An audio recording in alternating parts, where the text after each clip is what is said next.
Hello friends, good evening.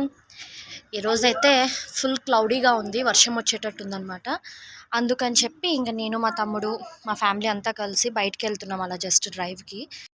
So vlog continue చేసే ముందు మీ అందరితో అయితే నేను ఒక చిన్న హ్యాపీనెస్ని షేర్ చేసుకోవాలనుకుంటున్నాను. ఈ మూమెంట్ కోసం ఆల్మోస్ట్ నేను ఒక 1.5 month నుంచి అయితే వెయిట్ చేస్తున్నాను. So finally I'm here. ఇదేంటి అంటే నేను అమెజాన్ నుంచి నాకు ఇప్పుడే ఆర్డర్ వచ్చింది. నేను కొత్త ఫోన్ కొన్నాను, ఐక్యూ కంపెనీది. సో నాకున్న బడ్జెట్లో నేను రివ్యూస్ అన్నీ చెక్ చేసిన తర్వాత this is one of the best phone అని తెలుసుకున్నాక నేను ఇదైతే కొన్నాను. అండ్ ఈరోజైతే నాకు ఇది వచ్చింది. అండ్ మెయిన్ రీజన్ ఏంటి ఇప్పుడు నేను ఫోన్ సడన్గా కొనడానికి అంటే, నా పాత ఫోన్ ఏదైతే ఉందో మీరు నా వీడియోస్ చూసినట్లయితే పాతవి అంత క్లారిటీ ఉండదు. నా వీడియోస్లో చాలా వరకు బ్లర్గా ఉంటాయి, లేకపోతే డార్క్ అవ్వటం. సో ఇలా వీడియో క్వాలిటీ అయితే లేదనమాట.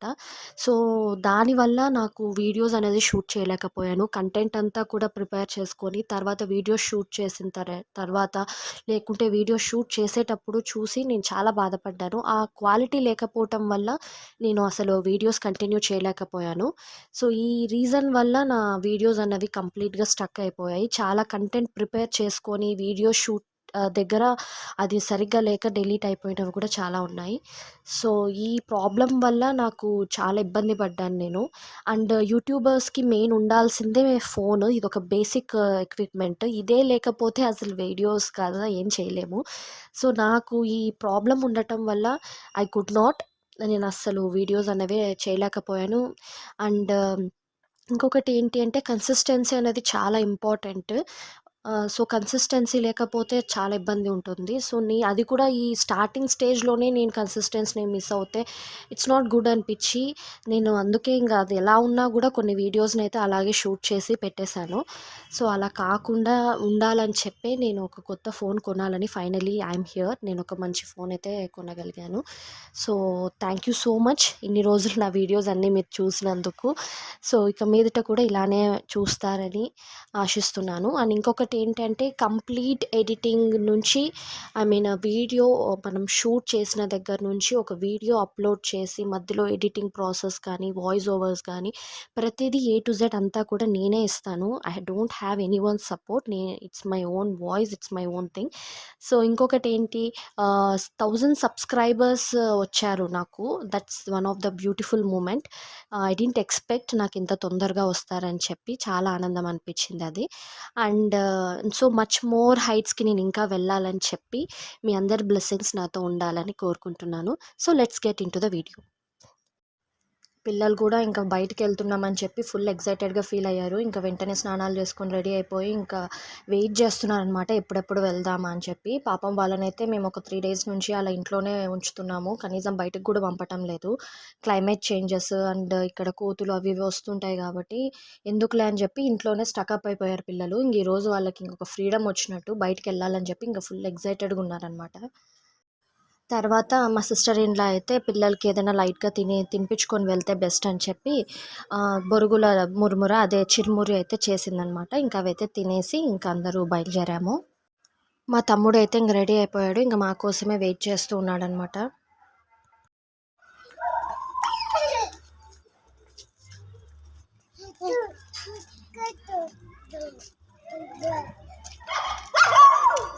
సో పిల్లలు మేము అందరూ కలిసి అయితే కార్ అయితే ఎక్కేసామండి. ఇంకైతే మా డ్రైవ్ అయితే మొదలైంది, వెళ్తూ ఉన్నాము. ఈరోజు వెదర్ కూడా బాగుంది, at the same time traffic కూడా బాగుంది. మెయిన్ టౌన్లో అయితే మనకి కొంచెం ట్రాఫిక్ అనేది ఎక్కువగా ఉంటుంది. కొంచెం అలా అవుట్స్కర్ట్స్కి వెళ్ళేసరికి ట్రాఫిక్ అయితే తగ్గిందనమాట. ఇంకా వెళ్తూ ఉన్నాము. ఇన్ బిట్వీన్ అయితే ఒక చిన్న వర్క్ ఉండిపోయింది. మా సిస్టర్ ఇన్ లాకి అయితే డాక్టర్ అపాయింట్మెంట్ ఉందన్నమాట. సో సరే అని చెప్పి ఇంకైతే హాస్పిటల్కి అయితే ఫస్ట్ వెళ్తున్నాం. ఇది ఆన్ ద వేలోనే వస్తుంది మనకు. సో హాస్పిటల్కి వెళ్ళి తన్ని చూపించి ఇంక అక్కడ నుంచి వెళ్దాం అనుకున్నాము. ఇది జైన్ మిషనరీ హాస్పిటల్ అండి. సో ఇక్కడ ట్రీట్మెంట్ అయితే చాలా బాగా చేస్తారంట. సో బయటతో కంపేర్ చేసినట్లయితే మనకి ట్రీట్మెంట్ మంచిగా ఉంటుంది అండ్ కాస్ట్ కూడా చాలా రీజనబుల్గా ఉంటుందంట. ఈవెన్ మా అమ్మకు కూడా రీసెంట్గా MRI స్కాన్ మేము ఇక్కడే చేయించాము. సో బయటతో కంపేర్ చేస్తే ఇక్కడ మంచిగా అనిపించింది మాకు. అండ్ మీరు చూసినట్లయితే అక్కడ దూరంగా ఒక కొండ ఉంది కదండి, అదే నంది హిల్స్ అండి. వీళ్ళకి నంది హిల్స్ చాలా దగ్గర. హాస్పిటల్ బయట అలా తిరుగుతూ ఉంటే మాకైతే ఈ చీమల పుట్టయితే కనిపించిందండి. చాలా రోజులైంది నేనైతే దీన్ని చూసి. మనకైతే చిన్నతనంలో ఇట్లాంటివన్నీ పెద్ద వింతగా అనిపిచ్చేది గాదు. కానీ ఇప్పుడు కాలం పిల్లలకైతే ప్రతిదీ కూడా వింతే. స్వీటీ అండ్ చిన్ను అయితే చాలా ఎక్సైట్ అయ్యారు. ఈసారైతే పిల్లలు గాదు గానీ నాకే కొంచెం వింతగా అనిపిచ్చింది. ఈ చెట్టేదో కొంచెం డిఫరెంట్‌గా ఉందనిపిచ్చిందండి. మామూలుగా అయితే లీవ్స్ ఉన్నాయి. లీవ్స్ పైనొచ్చేసి ఏవో సీడ్స్ లాగా వచ్చాయన్నమాట. ఇదేదో కొంచెం డిఫరెంట్‌గా ఉంది. నేనైతే ఫస్ట్ టైమ్ దీన్ని చూస్తున్నా.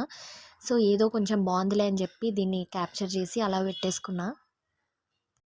సో, ఇంకా మా సిస్టర్ ఇన్ లా వాళ్ళైతే డాక్టర్ దగ్గర చూయించుకొని వచ్చేసారు. వస్తూ, వస్తూ వీళ్ళకి ఇంక అందరికీ కలిపి ఇంకా ఫ్రూటీ అయితే తీసుకొచ్చారు. ఇంక మేమైతే ఫ్రూటీ తాగి ఇంక మళ్ళీ అయితే మా డ్రైవ్‌నైతే మళ్ళీ స్టార్ట్ చేసేసాము. వెళ్తూ ఉన్నాము. ఇక్కడ చిక్బల్లాపూర్‌లో మనకి ద్రాక్ష తోటలు ఎక్కువంటండి. మా తమ్ముడు పనిచేసే సైట్ దగ్గర ఉంటే మాకైతే బోలెడన్ని ద్రాక్ష పండ్లయితే తీసుకొనొచ్చాడు ఇంటికి.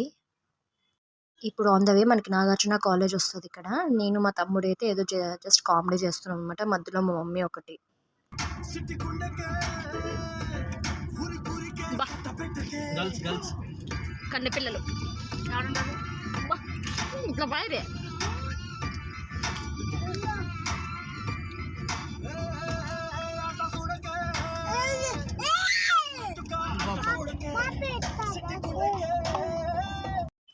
ఈవినింగ్ అయిందనమాట. ఇంకా ఫుల్ ట్రాఫిక్. సిగ్నలేశారు. సో, ఆగున్నాం కాసేపు. ఇప్పుడైతే మేము ఎయిర్‌పోర్ట్ సైడ్ వెళ్తూ ఉన్నాము. జస్ట్ అలా వెళ్ళి అలా టర్న్ చేసుకొని వద్దామని చెప్పి. యాక్చువల్లీ అక్కడంతా చాలా గ్రీనరీ చాలా బావుంటుంది గదా! Airport side. సో, అందుకని చెప్పి ఇంక అలా వెళ్దాం అనుకున్నాము. మెయిన్ సిటీలోకెళ్తే సగం ట్రాఫిక్‌లోనే మనకి టైం అంతా గడిచిపోతది. అదే ఈ పక్క అయితే కొంచెం ట్రాఫిక్ తక్కువ ఉంటుందని చెప్పి ఇంకా మేమైతే ఎయిర్‌పోర్ట్ సైడ్ అలా వెళ్ళామనమాట.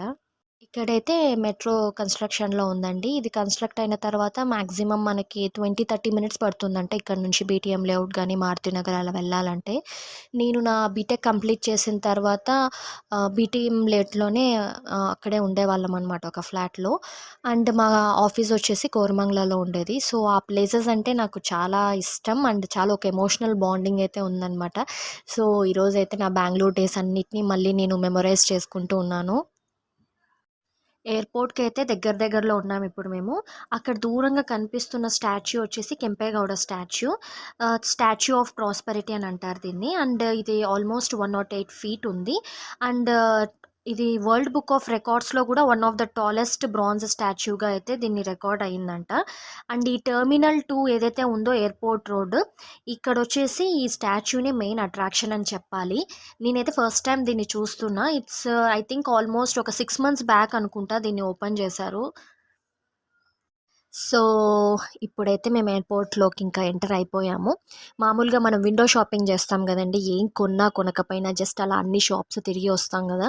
సో, అలా ఇది కూడా ఒక విండో డ్రైవ్ అనమాట. మేమేం దిగలేదు, ఏం చేయలేదు. జస్ట్ అలా ఒకసారి వ్యూని ఎంజాయ్ చేద్దామని చెప్పి వచ్చామంతే. సో, ఎయిర్‌పోర్ట్ మొత్తం వ్యూ అంతా కూడా ఎంజాయ్ చేసాం. ఎక్కడ కూడా స్టాప్ చేయడానికి అక్కడ అలో లేదనమాట.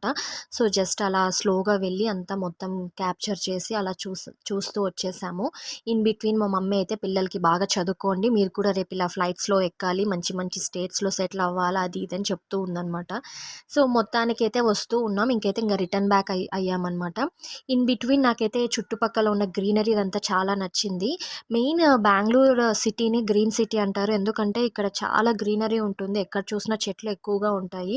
అండ్ ఈ క్లైమేట్ కూడా చాలా బావుంటది. మేబీ చాలామంది అంటే ఏ స్టేట్స్ నుంచి వచ్చినా కూడా బెంగుళూరు క్లైమేట్‌కి అడ్జస్ట్ అయిపోతారు. ఎందుకంటే మాక్సిమం చాలా ఆహ్, కూల్ అండ్ కంపోజ్డ్‌గా ఉంటుందిక్కడ క్లైమేట్ అన్నది. సో, మాక్సిమం బెంగుళూరుకొచ్చిన వాళ్ళెవరు కూడా ఈ సిటీ బాలేదని చెప్పి వెనక్కి వెళ్ళిన వాళ్ళు నాకు తెలిసినంత వరకు ఎవరు లేరు. సో, చాలా బావుంటది ఇక్కడ క్లైమేట్ కూడా. So, I'm one of the luckiest girl. నేనిక్కడ నా టైమ్‌ని స్పెండ్ చేయగలిగాను నా లైఫ్‌లో. సో, మొత్తానికైతే ఇంక మా ఎయిర్‌పోర్ట్ జర్నీ ఇంకిక్కడికి ఆగింది. ఇంక వెళ్తూ ఉన్నామనమాట. ఇంక రిటర్న్ బ్యాక్ ఎళ్తున్నాం ఇంటికి. ఇన్ బిట్వీన్ నాకు ఈ వ్యూ అన్నది బాగా నచ్చింది. ముఖ్యంగా ఈ సన్‌సెట్ వ్యూ అయితే నాకు చాలా నచ్చింది. నేను బేసికల్‌గా నేను ఒక నేచర్ లవర్‌ని. సో, నేచర్‌కి సంబంధించిన ఫోటోస్ కానీ, వీడియోస్ గానీ రెగ్యులర్‌గా కలెక్ట్ చేస్తూ ఉంటాను. అండ్ ఈరోజు గూడా నాకు ఈ వ్యూ అన్నది పర్టిక్యులర్‌గా చాలా నచ్చిందనమాట. సో, కొన్ని స్నాప్స్ అలాగే కొన్ని వీడియోస్ అయితే క్యాప్చర్ చేసుకున్నాను. ఇంటికైతే వెళ్తూ ఉన్నాం. ఇన్ బిట్వీన్ ఈ పిల్లలైతే చాలా గోల గోల చేశారు. వాళ్ళకంటూ ఇంక రెసిస్టెన్స్ పవర్ తగ్గిపోయినట్టుంది. సో, ఇంక వాళ్ళు గోల గోల చేస్తున్నారు. సో, ఎక్కడా గూడా స్టాప్ చేయడానికి కుదరలేదు మాకు. ఇంకా స్నాక్స్ కూడా ఏమీ తినలేదు. సర్లే అని చెప్పి ఇంక ఆన్ ద వే స్నాక్స్ ఏమైనా తీసుకెళ్దాం అనుకున్నాం ఇంటికి. సో ఈ క్లైమేట్కి తగ్గట్టుగా ఏదైనా మంచిగా స్పైసీగా ఉన్నది ఏదైనా తిందాం అనుకొని సమోసా అయితే ఇక్కడ బాగుంటుందంట, అందుకు మా తమ్ముడు సమోసా అయితే తీసుకున్నాడు. At the same time sweet కూడా తీసుకున్నాడు, ఇన్ కేస్ పిల్లలు సమోసా తినకుంటే వాళ్ళు స్వీట్ తినచ్చు అన్నట్టు. సో మొత్తానికైతే దూద్ పేడ స్వీట్ ఇవన్నీ తీసుకున్నాము. అండ్ కర్ణాటకలో ఈ నందిని దూద్ పేడ చాలా బాగుంటుందండి, చాలా టేస్టీగా అనిపిస్తుంది. సో మొత్తానికైతే ఈ స్నాక్స్ అయితే తిని కాసేపు అయితే మేమందరూ కూర్చొని రిలాక్స్ అయిపోయాము. నైట్‌కి అయితే మేము మష్రూమ్ బిర్యానీ ప్రిపేర్ చేయాలని అనుకున్నాము. సో, నేనైతే చాలా రోజులైంది మష్రూమ్ బిర్యానీ ప్రిపేర్ చేయటం. అది కూడా మా తమ్ముడి కోసం.